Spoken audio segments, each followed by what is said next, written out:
जय हिंद, मैं राशि कपूर। INN टुडे में आप सभी का स्वागत है। बढ़ेंगे आज की टॉप 9 सुपरफास्ट खबरों के साथ। कृषि कानूनों के खिलाफ किसान आंदोलन में अब महाराष्ट्र के किसान भी शामिल हो गए हैं। राज्य के 21 जिलों के किसान नासिक से मुंबई यानी 180 किलोमीटर तक रैली निकाल रहे हैं। मुंबई पहुंचने पर ये एक सभा करेंगे और इसमें एनसीपी अध्यक्ष शरद पवार भी शामिल हो सकते हैं। पवार की पार्टी राज्य में सरकार चला रहे गठबंधन का हिस्सा है। यूपी सरकार ने घर में शराब रखने के लिए नए नियम कायदे बनाए हैं। इसके तहत तय लिमिट से ज़्यादा शराब रखने के लिए लाइसेंस लेना होगा। लाइसेंस के लिए 12,000 रुपये सालाना फीस चुकानी होगी। शुरुआत में 51,000 रुपये की गारंटी भी देनी पड़ेगी। इन नियमों का सीधा मतलब है कि अब लोग बिना लाइसेंस के घर में निजी बार नहीं बना पाएंगे। नियम तोड़ने पर 3 साल तक की जेल भी हो सकती है। किसानों को दिल्ली में ट्रैक्टर रैली निकालने की इजाज़त मिल गई है। रविवार शाम को दिल्ली पुलिस के स्पेशल कमिश्नर दीपेंद्र पाठक ने कहा कि किसान सिंगू, टिकरी और राजीपुर बॉर्डर से दिल्ली के अंदर पहुंचेंगे। टिकरी से 63 किमी, सिंगू से 62 किमी और गाजियाबाद बॉर्डर से 46 किमी तक रैली निकालने की इजाज़त दी गई है। इस दौरान उन्हें शांति बनाए रखनी होगी और सुरक्षा बलों का सहयोग करना होगा। प्रधानमंत्री नरेंद्र मोदी रविवार को गणतंत्र दिवस परेड में परफॉर्म करने वाले एनसीसी कैडेट्स के बीच पहुंचे।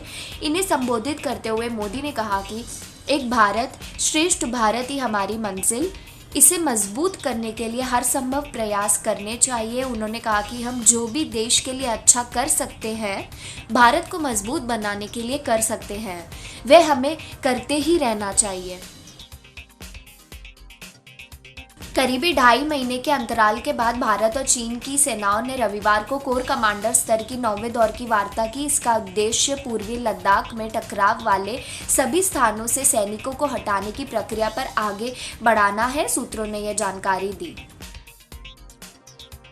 महाराष्ट्र सचिवालय में सुरक्षा में एक बहुत बड़ी धोखाधड़ी सामने आई है। सचिवालय में मुख्यमंत्री उद्धव ठाकरे द्वारा हस्ताक्षरित एक फाइल में छेड़छाड़ की गई है। छेड़छाड़ भी ऐसी की गई कि ठाकरे के आदेश को ही बदल दिया गया। इस मामले में अब मरीन ड्राइव पुलिस स्टेशन में धोखाधड़ी और जालसाजी का मामला दर्ज किया गया है।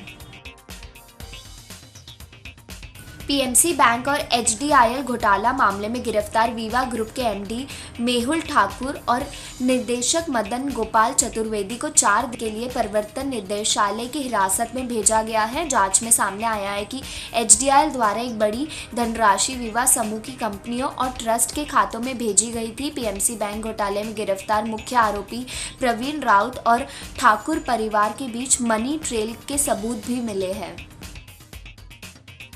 IRCTC ट्रेनों में ई-कैटरिंग की सुविधा देने की तैयारी फिर से शुरू कर दी है। पहले चरण में फरवरी से लखनऊ और वाराणसी समेत 57 स्टेशनों पर करीब 250 ट्रेनों में ये सुविधा मिलेगी। दूसरे चरण में मार्च में होली पर्व तक गोरखपुर में भी सौगात मिल जाएगी। यात्रा के दौरान नाश्ता और खाना के लिए यात्रियों को IRCTC का ई-कैटरिंग ऐप से ऑर्डर करना पड़ेगा। टेलीफोन नंबर 1323 पर फ़ोन भी कर सकते हैं। वित्त मंत्रालय द्वारा शनिवार को पारंपरिक हलवा कार्यक्रम का आयोजन किया गया। इसके साथ ही पेपरलेस बजट 2021 के अंतिम चरण की शुरुआत हो गई है। इस आयोजन में वित्त मंत्री निर्मला सीतारमण ने भी भाग लिया। ये कार्यक्रम केंद्रीय बजट दस्तावेजों के प्रकाशन की प्रक्रिया की शुरुआत का घोतक है। इसका आयोजन बजट पेश किए जाने से कुछ दिन पहले किया जाता है। वित्त मंत्री निर्मला सीतारमण 1 फरवरी को आगामी वित्त वर्ष का केंद्रीय बजट पेश करेंगी।